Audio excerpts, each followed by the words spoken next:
അതായത് A B C D എന്ന് വെച്ചാൽ ആർമേച്ചറിൻ്റെ പ്ലെയിൻ ഉണ്ട്. ഈ ആർമേച്ചറിൻ്റെ ഒരു എൻഡ് ഒരു സ്ലിപ്പ് റിങ്സുമായിട്ട് കണക്ട് ചെയ്തിരിക്കുന്നു. ഇത് സ്ലിപ്പ് റിങ്സ് R1 ആണ്. ദെൻ ആർമേച്ചറിൻ്റെ രണ്ടാമത്തെ എൻഡ് രണ്ടാമത്തെ സ്ലിപ്പ് റിങ്ങിലേക്ക് കണക്ട് ചെയ്തിരിക്കുന്നു. ഇത് രണ്ടാമത്തെ സ്ലിപ്പ് റിങ് R2 ആണ്. ദെൻ ഈ രണ്ട് സ്ലിപ്പ് റിങ്ങിലും ഒരു ബ്രഷ് ഉണ്ട്. അതിൽ R1 ഉള്ള ബ്രഷ് ഇതാണ്, ദാറ്റ് ഈസ് B1 ബ്രഷ്. അതുപോലെ തന്നെ R2 കണക്ട് ചെയ്തിരിക്കുന്ന ബ്രഷ് B2 ബ്രഷ്. അത് തമ്മിൽ ഒരു എക്സ്റ്റേണൽ സർക്യൂട്ടിലേക്ക് കണക്ട് ചെയ്തിരിക്കുന്നത്. എന്തെങ്കിലും ഗാലനോമീറ്ററോ ബൾബോ അങ്ങനെ എന്തെങ്കിലും ഒരു എക്സ്റ്റേണൽ സർക്യൂട്ടിലേക്ക് കണക്ട് ചെയ്തിരിക്കുന്നത്. ഇവിടെ രണ്ട് ഫീൽഡ് മാഗ്നറ്റ് അറേഞ്ച് ചെയ്തിരിക്കുന്നു. ഇത് നോർത്തും ഇത് സൗത്തും. നമുക്കറിയാം ഫീൽഡ് മാഗ്നറ്റ് വെച്ചിരിക്കുമ്പോൾ മാഗ്നറ്റിക് ലൈൻസ് ഓഫ് ഫോഴ്സ് ഉണ്ട്. ആ മാഗ്നറ്റിക് ലൈൻസ് ഓഫ് ഫോഴ്സിൻ്റെ ഡയറക്ഷൻ എങ്ങനെയാണ്? നോർത്തിൽ നിന്നും സൗത്തിലായിട്ടാണ് magnetic lines of force travel ചെയ്യുന്നത്.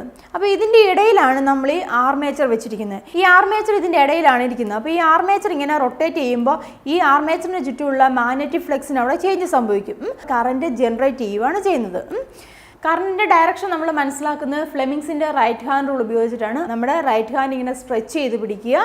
Then forefinger, middle finger, thumb ഇത് മൂന്നും സ്ട്രെച്ച് ചെയ്ത് പിടിക്കുക. This forefinger indicates a direction of field lines.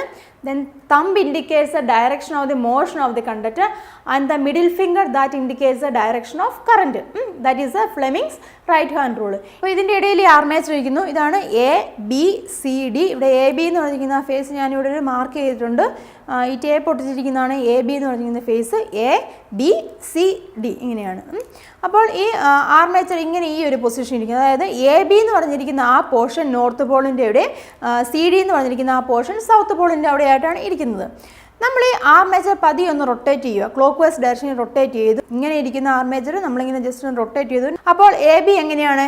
A B move ചെയ്തു. എ ബിയുടെ മൂവ്മെൻറ്റ് എങ്ങനെയാണ്? പോർഷൻ മേളുഭാഗത്തായി, അതുപോലെ തന്നെ സി ഡി എന്ന് പറഞ്ഞിരിക്കുന്ന പോർഷൻ താഴെ ഭാഗത്തുമായി.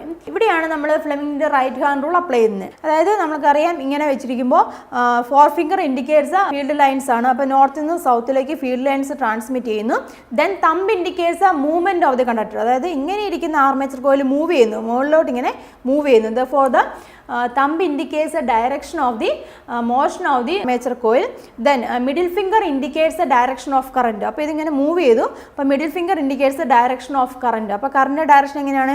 ഈ ഡയറക്ഷനിൽ, അതായത് എ ടു ബി ആയിരിക്കും കറണ്ട് ഡയറക്ഷൻ. ആ എ ടു ബി എന്ന് പറഞ്ഞാൽ കറണ്ട് ഇങ്ങനെ പാസ് ചെയ്തു, ഇതിലുമ്പോഴും ഇങ്ങനെ പാസ് ചെയ്തു. അതായത് സി ഡി, ഇത് സി ഡി ആണ്. അപ്പം എ ബി സി ഡി ഈ കോയിലിൽ കൂടെ പോകുമ്പോൾ A to B C D ഇങ്ങനെ പോയിട്ട് സ്ലിപ്പ് റിംഗ് ആയിട്ടുള്ള R2 എന്ന് പറഞ്ഞിരിക്കുന്ന സ്ലിപ്പ് റിംഗിലേക്ക് അതാണ് പോകുന്നത്. R2 സ്ലിപ്പ് റിംഗിലേക്ക് ആ കറണ്ട് വരുന്നു. അത് ബ്രഷസ് വഴി, ഇവിടുത്തെ ബ്രഷ് ഏതാണ്? B2 വഴി B1 ബ്രഷിലേക്ക് വരുന്നു. മനസ്സിലായല്ലേ? എന്നിട്ട് ഇതിനെ കണ്ടിന്യൂസ് ആയിട്ട് ട്രാൻസ്ഫർ ചെയ്ത് പോകുന്നു.